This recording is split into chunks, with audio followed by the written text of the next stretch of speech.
विठ्ठल विठ्ठल मुखी म्हणा, एवढं करा. राजे तुम्हाला अजून खरंच वाटतं आम्हाला बरं वाटावं तर तुम्ही काय करा, मी तुम्हाला एक गंमत सांगतो. तुम्ही एक व्रत करा. कोणतं व्रत करा?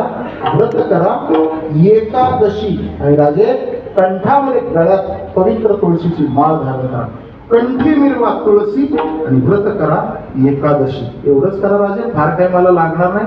मी जी डॉकीजला एक कीर्तन केलं होतं त्याच्यामध्ये हा मुद्दा मांडला की गळ्यामध्ये जशी राजांच्या गळ्यामध्ये कवड्याची माळ होती तशी राजांच्या गळ्यामध्ये पवित्र तुळशीची माळ होती. मला काही कोण कीर्तनकारांची झाली सक्रम कीर्तनकारांची झाली. तुमच्याकडे काय पुरावा आहे? मग अभंग काय हवेत तयार केला?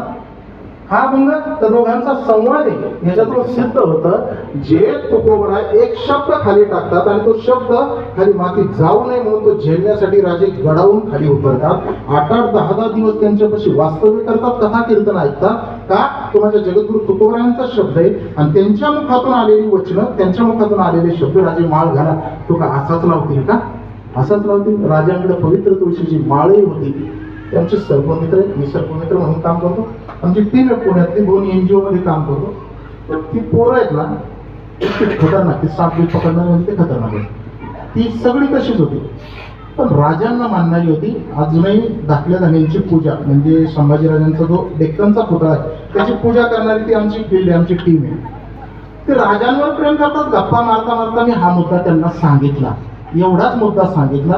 त्याचा परिणाम त्या टीमचे 4 मुख्य मेंबर त्यांनी सुद्धा माळ घातली. ते काय म्हणजे राजांना माळ होती तर आपल्याला सुद्धा घातली पाहिजे. मला एवढंच सांगायचे, आतापर्यंत जर इथं नसेल तर आता तो पवित्र काळ आहे. आपल्या मंदिराच्या उद्घाटनाचा काळ आहे, राम मंदिराच्या उद्घाटनाचा काळ आहे, तुकोबरायांच्या मंदिराच्या निर्माणाचा काळ आहे. असा त्रिवेणी संगम आहे ना, याच्यामध्ये आपल्यात किंवा आपल्या मुलाबाळांच्या गळ्यात जर माळ नसेल ना तर ती पवित्र तुळशीची माळ धारण करा. राजांनी एवढ्या सहज तुकोबरायांनी राजांना सांगितलं आणि कंठी मिरवा तुळशी मिरवा राजे तुम्ही घाला, व्रत करा एकादशी. राजे एवढंच करा, म्हणवा हरीशे दास मला एवढीच असेल, बाकी काय नाही. किती प्रेमाने सांगितलं राजे माळ घाला. पण ते प्रेम आता कुठं गेलं? अभंगाच्या पहिल्या चरणात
हरी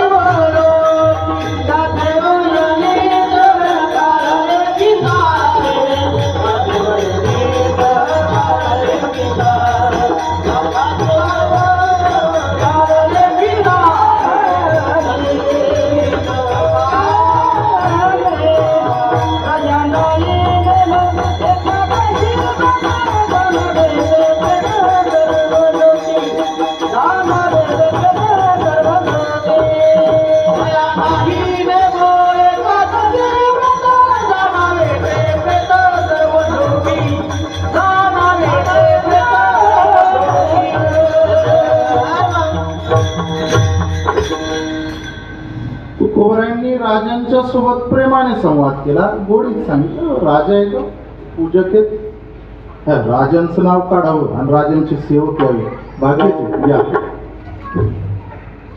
राजांचे सेवक जाताना आता मी आत्ताच सूचना देऊन टाकतो, शेवट कीर्तनाचा शिववंदने निभाव फार सुंदर शिववंदना करतात, त्यांचं टाळ्यामध्ये स्वागत करायला येतात.